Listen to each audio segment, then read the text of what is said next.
is a pure Michigan Monday, and unfortunately, we got a lot of rain on Sunday. It was a wet day, so those of you who wanted to go out to the Eagle Eye Golf Club and take your best shot at the 17th hole, just like they were at Sawgrass at the Players' Championship, you probably didn't get a chance to do that. It's a complete replica of that 17th hole at Sawgrass at Eagle Eye, and so people come from all around the state, and Eagle Eye is ranked in the top 100 courses in the nation, public courses.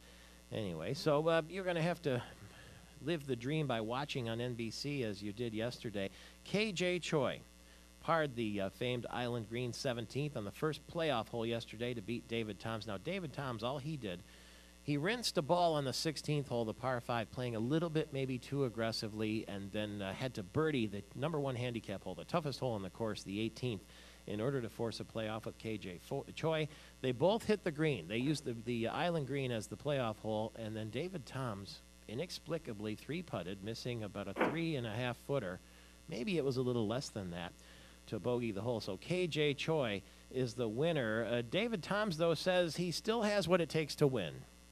Just kept plugging along, and, you know, made a couple mistakes towards the end, but, you know, making that putt on 18 when I had to, you know, that's just shows that I can, you know, I can still do it when I need to. Our buddy Graham McDowell there from Northern Ireland struggled 7 over 79 in the last round, fell all the way back to 33rd, and he says this one's going to hurt for a while. It was going to hurt for a few hours, but you know, it was a tough test today. Golf course, the wind had really got up. It was tricky, and I just didn't have it. Good on you, mate. He says it's going to hurt for a few hours. Anyway, Ed Sherman has been many, many years at the Players' Championship there, nationally renowned golf writer from Chicago, and he's got a new book out with his buddy Len Shapiro from Wisconsin called Golf List Mania, the most authoritative and opinionated rankings and the best and worst of the game. Good morning, Ed. Good morning. Thanks for having me on. It wasn't exactly the stuff of Scott Hoke, but that was 3 foot and a couple of inches or something like that yesterday. I think even Johnny Miller and everybody in that amphitheater was kind of in shock. Yeah, you know, I yelled, like, oh my God, I can't believe he missed that putt.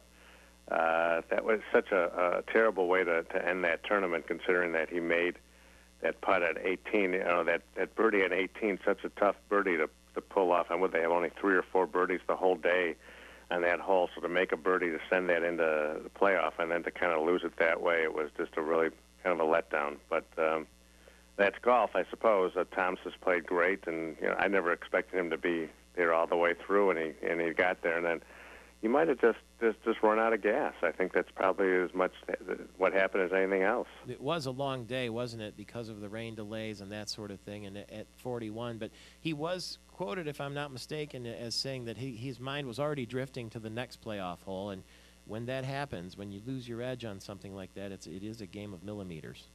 Yeah, you know, and you kept seeing him, you know, like right prior to it, they kept showing him, you know, kind of, you know, wiping his face and trying to, you know, refocus. I think he just really lost. I think he just kind of ran out of gas there. It was a really long day, and he just lost. It doesn't take much, as we know, to kind of lose your concentration, and that's what probably happened. Well, one thing you can be sure of, those are 2 of the nicest guys you'll ever meet out on tour, and the fact that they were waving to the crowd, smiling, tipping their cap was really the best that the tour can hope for in its own championship, don't you think? Yeah, I mean, you know, it's. I don't think people realize how good KJ Choi is, and he's contended. That was his 8th victory, so you know, and I felt good for him because this was a kind of a guy who was kind of knocked around on majors for a while, knocking on that door. So to get a big victory like that's great for him, and it would have been a great story for David Toms to win for the first time since 2005. I think people pretty much have written off that he's going to be a contender in these big tournaments. So, you know, it was a great story, great day. A lot of good stuff. Paul Goydos kind of knocking on the door again in that tournament. There's something about that tournament that brings out the best in him. That's for sure. Yeah, that would have been nice too.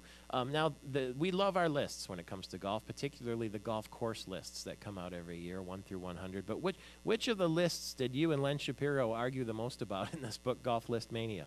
Well, I don't know that we argued as much as that we kind of made sure that the list, you know, were complete. That you know, I mean, he had his list and I had my list. We kind of split them up at the beginning. We tried to think of stuff that was kind of obvious, like best Masters and best U.S. Opens, and then we kind of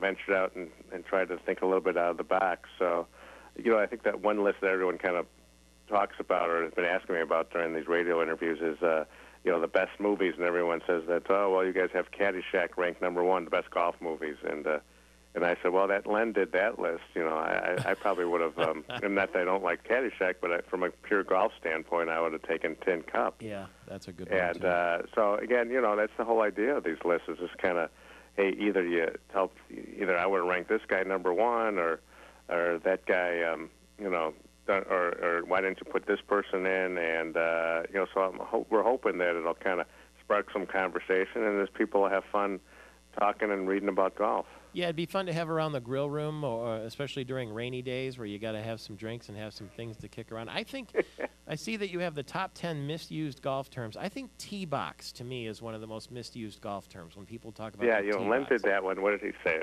That was that's the tee box.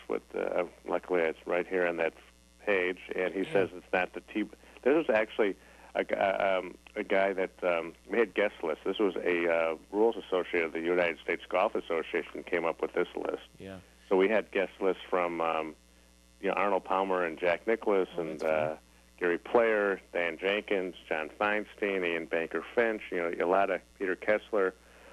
Jim Nance did the forward for the book, and he has a guest list. So, and the proper term for tee box is actually teeing ground. Yeah. There's just a lot of according to this guy who wrote this list. So, again, that was something that we kind of just tried to be,